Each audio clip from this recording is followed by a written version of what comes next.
बाबा साहब डॉक्टर भीमराव अंबेडकर जी। और आज जिनकी जन्म जयंती पर हम सब लोग आज इस ग्राम सभा में एकत्रित हुए हैं, संतों के संत संत शिरोमणि गुरु रविदास जी के चरणों में नमन बंदन करते हुए अपनी बात की शुरुआत करूंगा। बंदन उन सब महापुरुषों का जो समय समय पर बहुजन समाज में जन्म लिया, जैसे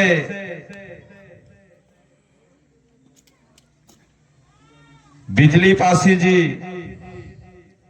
लाखन पासी जी, माता उदा देवी पासी जी, झलकारी बाई कोरी जी, बीबी फातिमा शेख जी एवं बहुजन समाज में जन्मे अन्य महापुरुषों का नमन बंदन करते हुए साथियों अपनी बात की शुरुआत करूंगा।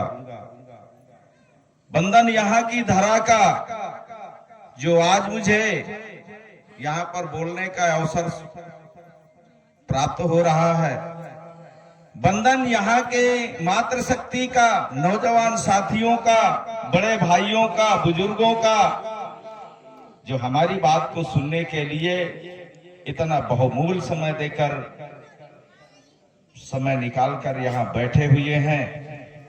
बंदन यहाँ के कार्यक्रम संयोजकों का जो इतनी व्यस्तता के बाद भी ये कार्यक्रम यहाँ सुनिश्चित कराने का काम किया। और बंदन यहाँ पर मंचासीन मेरे बुद्धिजीवी साथी, वक्ता साथी जो अपना बहुमूल्य समय देकर 50-50 किलोमीटर की दूरी से चलकर आए हुए हैं, आप सब लोगों को अपने विचारों से अभिसिंचित किया। साथियों, आज जो ये आयोजन किया जा रहा है, इसके पीछे कुछ कारण है। आज हम लोगों को ये जरूरत क्यों पड़ रही है, हम आप लोगों के बीच आकर के ये संदेश क्यों दे रहे हैं, आप लोगों को इकट्ठा क्यों कर रहे हैं? कोई ना कोई तो उद्देश्य होगा जो 50 किलोमीटर दूरी से चलकर आप लोगों के बीच आए हैं। साथियों, उद्देश्य सिर्फ इतना है कि इस शासन सत्ता पर काबिज जो 15% के लोग हैं, उनका अत्याचार इतना बढ़ रहा है कि आजाद भारत में रहते हुए भी हमारी बहन बेटियों को, हमारी माताओं बहनों को सांस लेना दूभर पड़ रहा है, हमारे नौजवान साथियों को सांस लेना मुश्किल पड़ रहा है, हमारे नौजवान साथियों, नौनिहाल बच्चों को जो हमारे देश के भविष्य हैं, उनका आगे बढ़ना मुश्किल पड़ रहा है। और आज जब हम अपने लोगों के बीच अपनी विचारधारा को लेकर के आते हैं, तो सबसे ज्यादा असफलता तो साथियों अपने ही लोगों के बीच मिलती है। हम तो 50 किलोमीटर दूरी से आकर के आपके यहां बैठे हुए हैं, लेकिन साथियों आप लोगों का जमीर इतना मर चुका है कि आप लोग घर से निकल कर आके नहीं बैठ सकते। हम बदलाव की बयार तो कर लाना चाहते हैं, हम बदलाव की क्रांति तो लाना चाहते हैं, लेकिन साथियों आप ही धर्म की चाशनी में डूबे हुए हैं, आप ही अंधविश्वास की बेड़ियों में जकड़े हुए हैं। साथियों कैसे बदलाव ला सकते हैं? 50 किलोमीटर दूरी से चलने के बाद भी हम यहां आए और घर घर जाकर के बुलाए सभी माताओं बहनों को 3 चक्कर लगाए जाकर के, लेकिन उनका आना सुनिश्चित नहीं हुआ। अपने घर पे बैठे हुए हैं, अपने घर से हमारी बात को सुन रहे हैं, लेकिन यहां नहीं आ रहे हैं। साथियों, जंगल में मोर नाचा किसने देखा? अरे यहां आओगे तो अपनी गिनती सुनिश्चित कराओगे, यहां आओगे तो कम से कम उन लोगों में नाम आपका गिना जाएगा कि नहीं। ये जो मिसाल जलाई जा रही है हक, अधिकार और समता, समानता और समरसता की, बंधुत्व की, एकता की, शिक्षा की, संगठन की, हम भी उसके भागीदार हैं। लेकिन नहीं साथियों, कहते कहते थक गए। कुछ माताएं बहनें तो यहां से जाके घर में बैठ गई जाके, और घर में बैठे रील देख रही हैं, मोबाइल देख रही हैं। और उस मोबाइल में क्या देख रही हैं? कोई अच्छी चीज नहीं देख रही हैं। हम कहते हैं विचारधारा देखो तब भी ठीक है, महापुरुषों के इतिहास को जानो तब भी ठीक है। लेकिन आजकल जो मीडिया में, वो फेसबुक में, ट्विटर में, इंस्टाग्राम में जो कचरा भरा हुआ है, कपड़ा ओढ़ के, रजाई ओढ़ के और कमरे में जाकर के सिर्फ उसको देख रहे। कहां जाएगा भविष्य हम लोगों का, और कहां जाएगा आने वाली पीढ़ी का भविष्य? क्या बाबा साहब डॉक्टर भीमराव अंबेडकर जी ने अपने बच्चों की 4-4 कुर्बानी देने के बाद ये समाज को इतना स्वतंत्रता प्रदान किया है, आजाद भारत में सांस लेने के लिए संवैधानिक ताकत ही है, क्या इससे पूरा होने वाला है? साथियों, कहा गया है किसी एक पीढ़ी को सुखी रखने के लिए किसी एक पीढ़ी को उसकी कुर्बानी देनी पड़ती है। आप लोग खेती किसानी से जुड़े हुए व्यक्ति हो, खेती से आप तभी फसल काटते हो जब फसल को बोते हो। तो किसी भी फसल से वो बीज जो एक बड़े पौधे का आकार देता है, साथियों उसको जमीन पे दफन होना पड़ता है, तभी आपको फसल मिलती है। और ऐसे हमारे बहुत महापुरुषों ने अपनी कुर्बानियां दी, अपना बलिदान दिया। उसके बाद हम लोगों ने इस देश में उनकी बोई गई फसल को 4-4 बार काटा। अब हम फसल तो चाहते हैं, लेकिन बीज नहीं बोना चाहते। सोचिए, अगर आप खेत में तैयारी नहीं करेंगे, खेत की बुआई नहीं देंगे, खेत को पानी नहीं देंगे, खेत को खाद बीज नहीं देंगे, क्या फसल मिल जाएगी? नहीं मिलेगी ना। यही फसल समाज की है कि अगर समाज को आप लोग बढ़ावा नहीं देंगे, सींचेंगे, पालेंगे नहीं, समाज की फसल नहीं बोएंगे, समाज के लिए बीज नहीं बोएंगे, तो एक दिन ये समाज भी आपको फसल देने वाला नहीं है। आजादी के 75 साल बीत गए और जिस आधिकारिक दस्तावेज को यहां लागू किया गया, जिसके बलबूते समता, समानता, समरसता और बंधुत्व का भाव देखने को मिल रहा है, जिसके बलबूते हम अपने लोगों के बीच अपनी पीड़ा को व्यक्त कर पा रहे हैं, अपने महापुरुषों के विचारधारा को बता पा रहे हैं, यह भी नहीं होता। साथियों, वो दस्तावेज जिसको राष्ट्रीय पुस्तक के नाम से जाना जाता है, जिसको कहते हैं संविधान। सम माने बराबर, विधान माने नियम, यानी बराबर का विधान, कोई ऊंच नीच वाला विधान नहीं, सबको अधिकार देने वाला विधान, जिसको कहते हैं संविधान।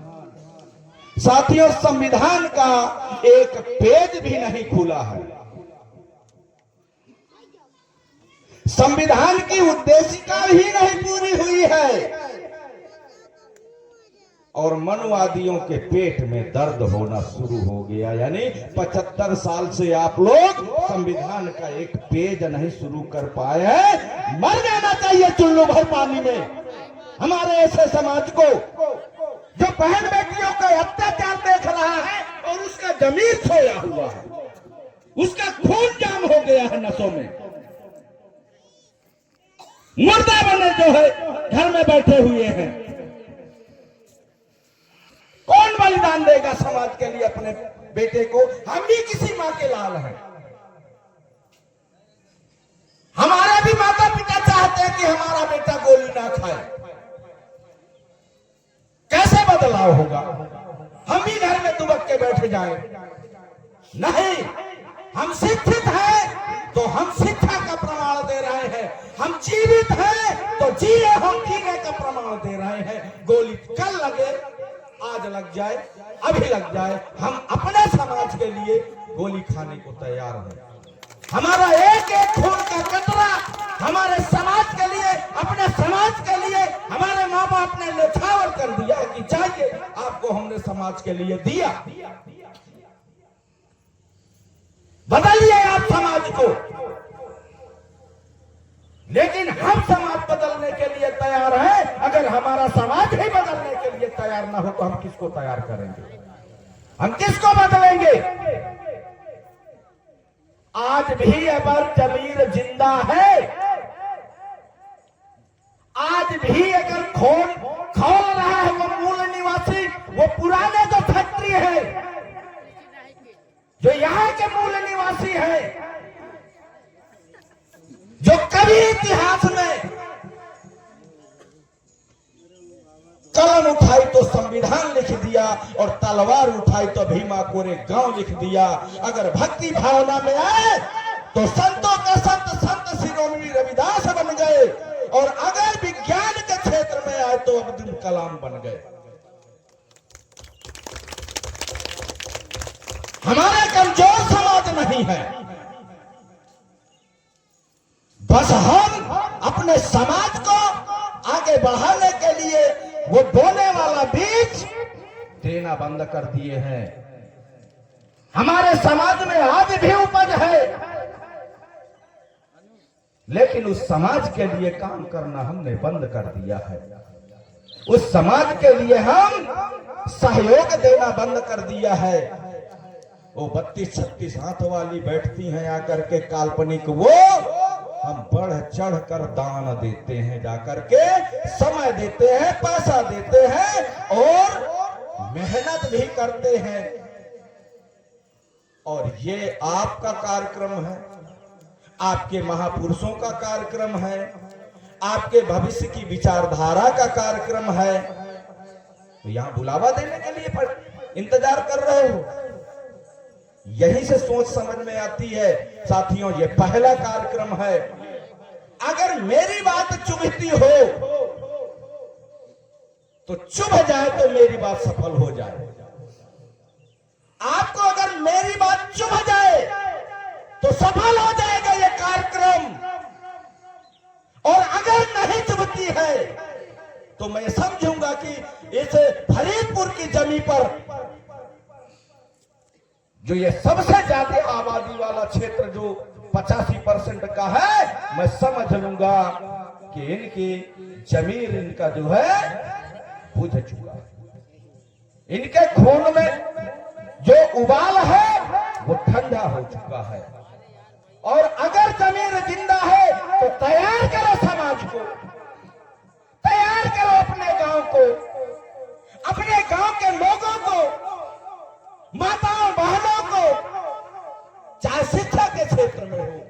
चाहे संगठन के क्षेत्र में हो, चाहे अधिकार के क्षेत्र में हो, चाहे सामाजिक विचारधारा के क्षेत्र में हो, चाहे व्यवसायिक गतिविधियों के क्षेत्र में हो, संगठित हो जाओ, गांव मजबूत करो, घर मजबूत करो, समुदाय मजबूत करो। हम आपके साथ हैं, हमारी ये पूरी टीम आपके साथ है। और अगर नहीं करते हो तो जो 70 साल के पहले की जिंदगी थी उससे बदतर भोगने के लिए तैयार रहो। उस समय आने वाली पीढ़ी आपसे पूछेगी कि अकेला एक व्यक्ति बाबा साहब डॉक्टर भीमराव अंबेडकर जी देश में संविधान देकर के आप सब लोगों के लिए इतने अधिकार दिए, एक अकेला व्यक्ति, और अधिकार मिलने के बाद ये जब भारत गुलाम हुआ तो आप लोग क्या कर रहे थे? क्या उस समय आने वाली पीढ़ी को जवाब देने लायक बचोगे? नहीं बचोगे, नहीं जवाब दे पाओगे। उस समय वो आने वाली पीढ़ी ये स्वीकार कर लेगी कि नहीं, मेरे जो बुजुर्ग थे उनका जमीर मर चुका था, उनका खून ठंडा हो चुका था, वो संघर्ष के लायक नहीं थे, वो इस मानसिकता विरोधी उसको जो है सामना करने के लायक नहीं थे, इसलिए ये गुलामी हमको मिली। साथियों, चुभती है तो चुभे, ये मेरा घर है, आप मेरे लोग हो, मेरा परिवार हो, मैं 10 बार झुक के आपसे माफी मांग लूंगा, लेकिन कड़वे सत्य को इस मंच के माध्यम से उजागर करके जाऊंगा। अगर वास्तव में मेरी माताओं बहनों में भी अगर जमीर जिंदा है तो घर में 36 देवियों वाले हाथ के वो रखने के बजाय अपने महापुरुषों की तस्वीर रखो। हर घर में एक कथा वाली किताब न रख करके एक संविधान रख लो और पढ़ो क्या अत्याचार हुए थे। इसके पहले भी बहुत से विधान बनाए गए थे, इससे पहले भी संविधान बना था। 1895 में भी एक संविधान बना था, बाल गंगाधर तिलक ने बनाया था। वर्णाश्रम नाम से मराठा पत्रिका थी जो है केसरी नाम की, उस पर स्पष्ट लिखा था कि यहाँ के SC ST OBC माइनॉरिटी जो 95% लोग हैं, यहाँ पर उनके रहने का कोई अधिकार नहीं है, उनको यहाँ की नागरिकता नहीं मिलनी चाहिए। 1925 में भी एक संविधान बनाया गांधी जी ने,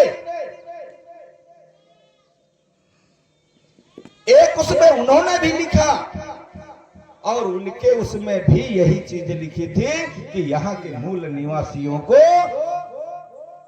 यहाँ के रहने की नागरिकता कभी नहीं मिलनी चाहिए। जब यह संविधान बना, संविधान को सौंपते समय बाबा साहब डॉक्टर भीमराव अंबेडकर जी जब संविधान सौंप रहे थे तो उनके चेहरे पे खुशी नहीं थे, उनके चेहरे पे आंसू थे। किस लिए? जो 2 साल 11 माह 18 दिन में संविधान बना करके तैयार किया, बल्कि 2 साल 11 माह 18 दिन में नहीं संविधान बना। संविधान को तब से बनाना बाबा साहब ने शुरू कर दिया जब से कलम उठाना उन्होंने शुरू कर दिया, और तब तक संविधान बनाया, तब तक संविधान में वो सारी चीजें लिखी जब तक अंतिम श्वास थे।